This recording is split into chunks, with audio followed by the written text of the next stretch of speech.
Hello la team, on se retrouve pour la revue d'Actus 100% Côte d'Ivoire cette semaine. 5 infos au menu, mine d'or, élections, cacao et BEPC. Moi, c'est Talia et c'est parti. À Doropo, on a mis la main sur un gisement d'or énorme. 100 tonnes d'or, 300 milliards de francs CFA d'investissement et plus de 3000 emplois annoncés. C'est un tournant pour cette région très enclavée, mais attention aux impacts sociaux et environnementaux. L'or, oui, mais pas à n'importe quel prix.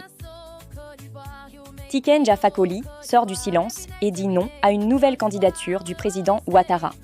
Il appelle à l'alternance et critique l'exclusion de certains opposants des listes électorales. Une prise de position forte, mais qui divise, surtout dans un climat déjà tendu. Il pleut en Afrique de l'Ouest et le cacao fait grise mine. Les prix ont chuté de 8% en une semaine. Bonne nouvelle pour la récolte, moins pour les marchés.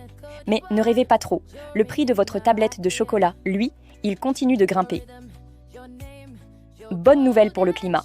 La Côte d'Ivoire a reçu 15 millions de dollars pour ses efforts dans la réduction des émissions de CO2.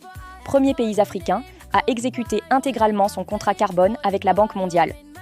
Et en plus, les paiements arrivent direct sur Mobile Money, efficace et traçable.